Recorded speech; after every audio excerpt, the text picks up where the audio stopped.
Popular Front of India पर ban लगा दिया। उस पर आतंकी और विध्वंसक गतिविधियों सहित कई गंभीर आरोप हैं। पीएफआई की आतंकी साजिश कितनी बड़ी थी, इसी तरह से समझिए कि जांच एजेंसियों को देश भर में छापेमारी के 2 राउंड चलाने पड़े, तब जाकर आतंकी नेटवर्क का हर सिरा पकड़ में आया। यहाँ ऑक्टोपस की तरह पूरे देश में टेरर नेटवर्क के हर सिर को एक साथ पकड़ना पड़ा, तब जाकर खुलासों का सिलसिला शुरू हुआ।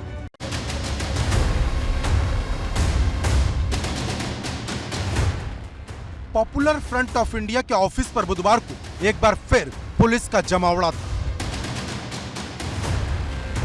इस बार वजह दूसरी थी।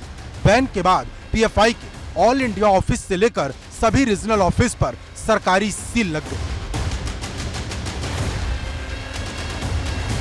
दरअसल केंद्र सरकार ने बुधवार सुबह पीएफआई को 5 साल के लिए बैन कर दिया।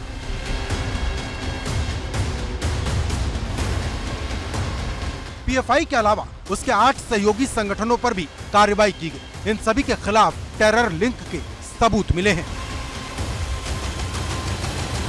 सरकार ने कहा पीएफआई और उससे जुड़े संगठनों की गतिविधियां देश की सुरक्षा के लिए बड़ा खतरा है।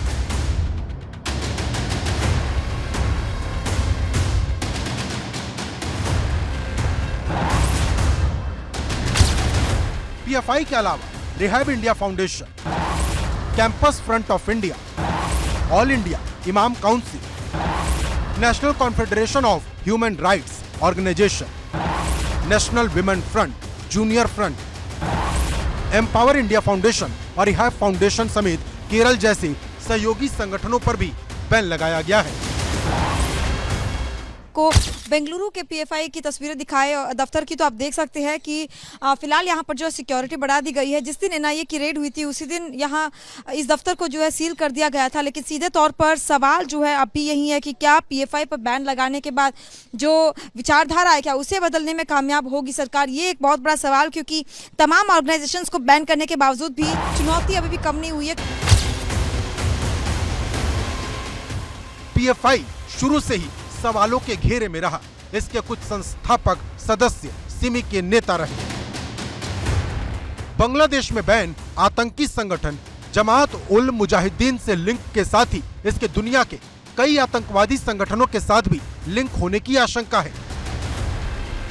इसके कई मेंबर अंतर्राष्ट्रीय आतंकी संगठनों से जुड़ चुके हैं।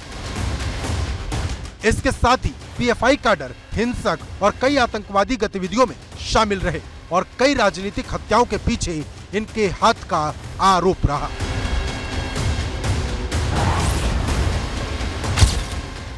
कहीं देश विरोधी अफवाह फैल रही हो, कहीं दंगा हुआ हो या कोई राजनीतिक हत्या हुई हो, इसके पीछे कई बार पीएफआई का नाम आया। 17 प्रदेशों में हिंसक देश विरोधी गतिविधियों में पीएफआई का नाम सामने आया। कैडरों पर 1300 से ज्यादा मुकदमे हैं। बीते 5 साल में केरल, तमिलनाडु में कई हत्याएं हुई। अलकायदा, आईएसआईएस जैसी ट्रेनिंग के वीडियो भी मिले और पीएफआई की मिलिट्री विंग और आर्मी जैसी ट्रेनिंग के वीडियो सामने आए। सारे वित्तीय कानूनों की धज्जियां उड़ाते हुए पीएफआई और उससे जुड़ी एजेंसियों को लगातार देश और विदेश से पैसा मिलता रहता था, जिसका इस्तेमाल वो अपनी गतिविधियां देश में चलाने के लिए करते थे। 500 से ज्यादा संदिग्ध खाते ऐसे हैं जिनके जरिए पीएफआई का फंड मिलता रहा है और ये विदेश में रह रहे उन भारतीयों के हैं जो नौकरी की तलाश में गए और ज्यादातर ऐसे हैं जो खाड़ी देशों में नौकरी कर रहे हैं। पीएफआई के संस्थापक सदस्य सिमी नेता रहे।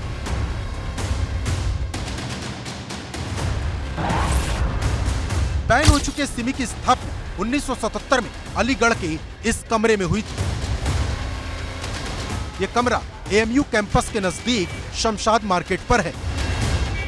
पहले यहाँ एक लाइब्रेरी से शुरुआत हुई और धीरे धीरे सिमी कार्यालय के रूप में ये जाना जाने लगा था। सिमी की स्थापना मोहम्मद सिद्दीकी नाम के युवक ने की थी। वर्षों पहले अलीगढ़ में सिमी के कार्यालय को सील कर दिया गया था।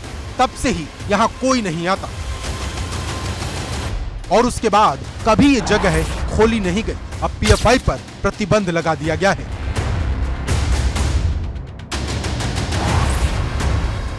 पीएफआई पर केंद्र सरकार ने बैन लगा दिया है, लेकिन उसकी राजनीतिक संस्था एसडीपीआई यानी social Democratic Party of India, इसका दफ्तर यहाँ पर है लखनऊ में, लाल बाग में, और दफ्तर में हम पहुँच गए हैं। यहाँ पर जो एक्टिविटीज़ हैं इनकी पॉलिटिकल इसी दफ्तर से संचालित होती हैं। हालांकि दफ्तर में इस समय कोई दिख नहीं रहा है। पोस्टर बैनर लगे हुए हैं जो Social Democratic Party of India, आप लोगो देख रहे हैं, politics for cause not for career, ये लिखा हुआ है।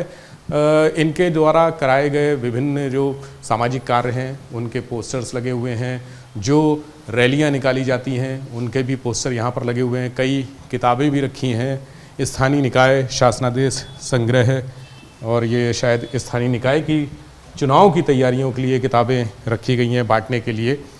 तो इनको ये केयर टेकर हैं इस पूरे ऑफिस के, इनको नहीं मालूम है, लेकिन फ़िलहाल ये ऑफिस खाली है पूरा। सुबह से यहाँ पर कोई नहीं है, सन्नाटा है। जो अध्यक्ष हैं और जो प्रदेश के अधिकारी पदाधिकारी हैं, महासचिव हैं, वो सब यहीं रुकते हैं। लेकिन जब से पता चला है कि पीएफआई को बैन कर दिया गया है, उसकी सहयोगी तमाम संस्थाओं को 5 साल के लिए प्रतिबंधित कर दिया गया है, तब से इस ऑफिस में सन्नाटा छाया है। सभी लोग यहाँ से गायब हैं। आशंका है कि कहीं उनको भी पीएफआई से जुड़े होने के आरोप में हिरासत में लेकर पूछताछ ना शुरू कर दी जाए, इसलिए यहाँ से सभी गायब हैं। कैमरा सहयोगी प्रमोद के साथ Vivek Tripathi, ABP Ganga, Lucknow. Popular Front of India के ऑफिस पर बुधवार को एक बार फिर से पुलिस का जमावड़ा था। इस बार वजह दूसरी थी। बैन के बाद पीएफआई के द्वारा ऑल इंडिया ऑफिस से लेकर सभी रीजनल ऑफिस पर सरकारी सील लग रही थी। दरअसल 2017 से ही जांच एजेंसियां पीएफआई पर नजर बनाई थी। अब पॉपुलर फ्रंट ऑफ इंडिया और इससे जुड़ी हुई संस्थाओं को 5 साल के लिए प्रतिबंधित किया गया है। ये सभी संगठन अगले 5 साल के लिए गैर कानूनी एसोसिएशन घोषित किए गए हैं। गृह मंत्रालय ने बताया है कि इन संगठनों ने किस तरह देश को दहलाने की साजिश रची।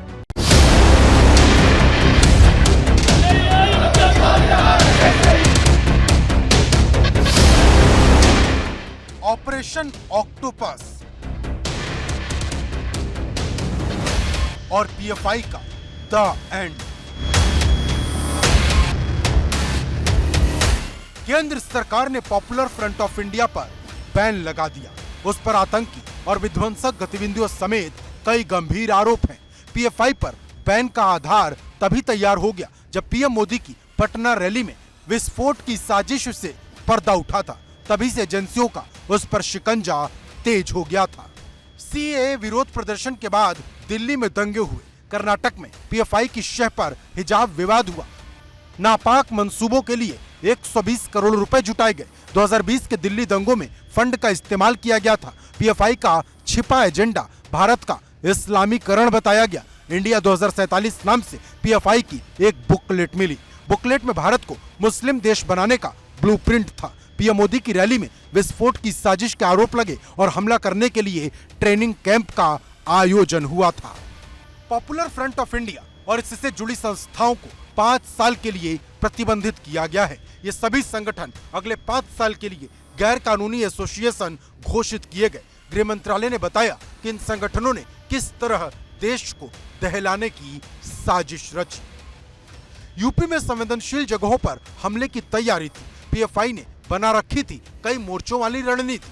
सिमी बैन हुआ तो पीएफआई में उसके सदस्य शामिल हो गए। पीएफआई के रूप में सिमी दोबारा जिंदा हुआ और तालिबान मार्का इस्लाम लागू करने की तैयारी थी। सूत्रों के मुताबिक 2017 में ही एनआईए ने पीएफआई की आतंकी कुंडली तैयार कर ली थी। इसके मुताबिक पीएफआई टेरर फंडिंग में तो शामिल है ही, इसके पास से बम बनाने के एक्सपर्ट दस्ते तक मिले। मुस्लिम युवाओं को कट्टरता के रास्ते पर झोंका जा रहा था।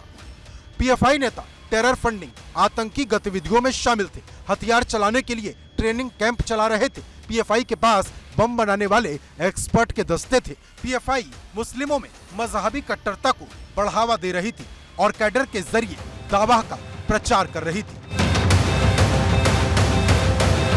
सूत्रों के मुताबिक सत्य सारणी या मरकजुल हिदाया एजुकेशनल एंड चैरिटेबल ट्रस्ट जैसी संस्थाओं के जरिए कट्टरता को बढ़ावा दे रही थी। सत्य सारणी पर जबरन धर्मांतरण के आरोप भी लग चुके हैं। बहुचर्चित अखिला अशोकन उर्फ हदिया केस में भी इसकी भूमिका थी। Bureau report, ABP Ganga. मंगलवार रात तकरीबन 9 बजे थे। बाइक सवार 2 बदमाश अचानक पहुंचे। लोग अभी कुछ समझ पाते तभी बदमाशों ने पिस्टल निकालकर बाजार में लहराकर धमकी दी और फरार हो गए। बीच बाजार में घटना को देख व्यापारी से लेकर आम लोग घंटों सहमे रहे। घटना महाराजगंज जिले के नचलौल के मारवाड़ी वार्ड की है। पुलिस बदमाशों की अब तलाश कर रही है। बीच बाजार असलहा लहराते बदमाशों ने जमकर उत्पात मचाया। बेखौफ बदमाशों ने सीधे सामने खड़े शख्स पर असलहा तान दिया। धमकाने की कोई वजह नहीं थी। पीड़ित किसी को पहचानता तक नहीं है। कोई झगड़ा भी नहीं हुआ था। सड़क पर चले जा रहे थे और एकाएक सामने पिस्तौल ताने शख्स खड़ा था। घटना महाराजगंज जिले के निचलौल के मारवाड़ी वार्ड की है। मंगलवार रात करीब 9 बजे थे। बाइक सवार 2 बदमाश अचानक पहुंचे। लोग अभी कुछ समझ पाते तभी बदमाशों ने पिस्टल निकालकर बाजार में लहराकर धमकी दी और फरार हो गए। बीच बाजार घटना देख व्यापारी से लेकर आम लोग तक घंटों सहमे रहे। हम आए, इधर से आए, वहाँ से मोहल्ला से आ रहे थे। यहीं पे एक लोग बैठे थे, उनसे हम वार्तालाप करने लगे। इधर से गाड़ी आया, वो बोला गाड़ी आगे बढ़ाओ, तो हमने गाड़ी आगे बढ़ा कर निकल गए। वो निकल कर गाड़ी देने के बाद हम उसके बाद इसी रास्ते फिर हम गए छोटकी नहरी तरफ। वहाँ जो रास्ते मिला, भैया बोले क्यों गाली दिए हो, तो उसने बाद पिस्टल निकाल कर बिहार के घर के रास्ते हम पीछे भाग गए। उसके बाद ना उन सबको न पहचान रहा, ना कभी हम देखे हैं। रात करीब 9 बजे बगैर नंबर लगी एक बाइक पर 2 बदमाश बाजार में आए। बाजार में खड़े लोगों से उलझ गए। इसके बाद बाइक सवार दोनों बदमाश पिस्टल निकालकर गोलियां भरने लगे। चौराहे पे दुकान है, घटना घटा, तुरंत दौड़े आए। भीड़ जुटी थी। भीड़ जुटने के बाद तुरंत थाने गए हैं। थाने बताया हूँ, वहाँ से कि दरगाह भी गए हैं, तो तुरंत फिर यहाँ आया हूँ। तो यहाँ देखा हूँ, दरगाह से बात किया हूँ, तो यहाँ सीसीटीवी कैमरे को फुटेज किया गया है। फुटेज में निकला है कि मोटरसाइकिल से आए हैं सब, यहाँ उलझे हैं सब, आगे जाके उलझे हैं सब। यहाँ 2 लोगों को गाली बक के हैं। इस बीच मौका पाकर दोनों किसी तरह जान बचाते हुए भाग निकले। बदमाशों ने बाजार में पिस्टल लहराते हुए व्यापारियों को दुकान बंद करने की धमकी दी। बीच बाजार में करीब 5 मिनट तक बदमाश उत्पात मचाते रहे और चमनगंज पुल की ओर चले गए। सूचना पाकर मौके पर पहुंची पुलिस सीसीटीवी कैमरों के फुटेज के जरिए बदमाशों की तलाश कर रही है। एबीपी गंगा के लिए ब्यूरो रिपोर्ट। खनन माफिया और पूर्व एमएलसी हाजी इकबाल और उसके भाई महमूद अली और पुत्रों की कभी इलाके में तूती बोलती थी, अब कानून एक्शन में है। उसकी 203 करोड़ की संपत्ति को जिला प्रशासन ने कुर्क करना शुरू कर दिया है। हाजी इकबाल, बेटों और परिजनों की पुलिस प्रशासन ने 148 संपत्तियां चिन्हित की थी। गैंगस्टर एक्ट में जिलाधिकारी ने संपत्तियों को जब्त करने के आदेश जारी किए थे, जिसके बाद पुलिस कार्रवाई कर रही है। 50 हजारी हाजी फरार, अब 203 करोड़ का शौक। कुर्की की कार्रवाई जारी। कब होगी हाजी की गिरफ्तारी? खनन माफिया और पूर्व एमएलसी हाजी इकबाल, उसके भाई महमूद अली और बेटों की करीब 203 करोड़ की संपत्ति कुर्क होनी शुरू हो गई है। पुत्र अब्दुल वहीद, ये आपके गांव मिर्जापुर का ही रहने वाला है। माननीय न्यायालय के आदेश का उल्लंघन करके लगातार फरार है। इसको भगोड़ा साबित किया गया है, जिसका आदेश माननीय न्यायालय द्वारा किया जा रहा है। अगर ये नियत समय तक उपस्थित नहीं हुआ तो इसके विरुद्ध सारी विधिक कार्रवाई अमल में लाई जाएगी। जिला प्रशासन के कुर्की के आदेश पर कार्रवाई शुरू कर दी गई है। बुधवार को जिला प्रशासन की टीम मिर्जापुर पहुंची और आसपास के गांव वालों को बुलाकर बताया कि 50,000 का इनामी हाजी इकबाल की संपत्ति को जिला प्रशासन ने कुर्क करने का फैसला लिया है। अब इस संपत्ति पर हाजी इकबाल या उसके परिजनों का कोई हक नहीं। अगर इस संपत्ति को खरीदने और बेचने के लिए किसी को कहा जाए तो वो गलत है, उसके खिलाफ भी कार्रवाई की जाएगी। ये जनपद सहारनपुर के खनन माफिया हाजी इकबाल व उसके परिवारजन व साथियों के विरुद्ध कल पुलिस ने एक रिपोर्ट तैयार करके भेजी थी, जिसमें कि करीब 150 ऐसी संपत्तियां थी जो उनके नाम से या बेनामी थी और अवैध तरीके से खनन करके अवैध धन से उनको खरीदा गया था, इसको तैयार करके प्रस्ताव हमने माननीय जिलाधिकारी महोदय के यहाँ पेशा, जिसको कि आदेश हुआ है, जिसमें जब्तीकरण का गैंगस्टर एक्ट के तहत ये जब्तीकरण किया जाएगा। पुलिस प्रशासन ने 148 संपत्तियां चिन्हित की हैं। गैंगस्टर एक्ट में जिलाधिकारी ने संपत्तियों को जब्त करने के आदेश जारी कर दिए, जिसके बाद एक एक कर कुर्की की कार्रवाई शुरू हो गई। जो 150 संपत्तियां जब्तीकरण की जा रही हैं, उनकी बाजार मूल्य 203 करोड़ है और ये सारी संपत्तियां अलग अलग जगहों पर स्थित है जनपद में, जिनका कि चिन्हीकरण किया गया है और इसकी जब्तीकरण की कार्यवाही शुरू हो गई है।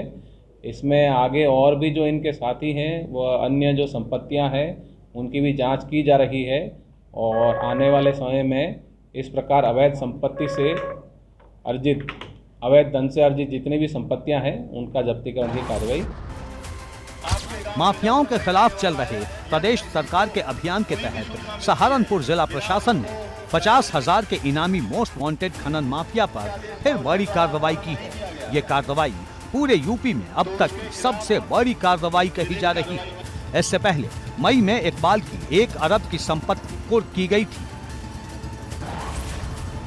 जी, हाजी इकबाल और उनके साथी जो हैं फरार हैं कई मुकदमों में और माननीय न्यायालय से हमको उनके मफरूरी का आदेश भी मिला है, जो कि मफरूर घोषित हुए हैं एक दुष्कर्म के मामले में, और साथ ही इनके ऊपर 50,000 रुपये का इनाम है और पुलिस इनकी तलाश कर रही है, कई टीमें लगी हैं। हमें उम्मीद है शीघ्र ही इसमें कामयाबी मिलेगी और तब तक के लिए पुलिस ने इनकी जितने भी अवैध धन से अर्जित संपत्तियां हैं उनको चिन्हित किया है, जिसका कि गैंगस्टर एक्ट के अंतर्गत इनका जब्तीकरण करवाया जा रहा है और आगे और संपत्तियां जो भी सामने आ रही है पुलिस जांच में, उसमें भी रिपोर्ट तैयार करके उसके खिलाफ विधिक कार्रवाई की जाएगी। पूर्व एमएलसी हाजी इकबाल और उसके परिजनों के खिलाफ कार्रवाई हुई है। उसके 3 बेटों और भाई पूर्व एमएलसी महमूद अली की गिरफ्तारी के बाद गैंगस्टर एक्ट के तहत भी इन सब पर कार्रवाई की जा चुकी है। बुधवार को ही हाजी इकबाल और उसके बहनोई के ऊपर 50,000 का इनाम भी घोषित कर दिया गया। खनन माफिया हाजी इकबाल और बाला कई मामलों में वांटेड है। इकबाल बाला के 1 महीने पहले नोटिस चस्पा किया गया था, जिसके बाद उसकी संपत्ति कुर्क की जा रही है। ये संपत्ति अलग अलग जगहों पर है, जिसकी आज की तारीख में कीमत करीब 203 करोड़ रुपए है। इधर खनन माफिया हाजी इकबाल अभी भी फरार है। एबीपी गंगा के लिए ब्यूरो रिपोर्ट।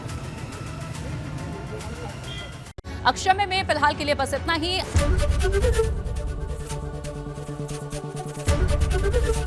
एबीपी गंगा, खबर आपकी, जुबान आपकी।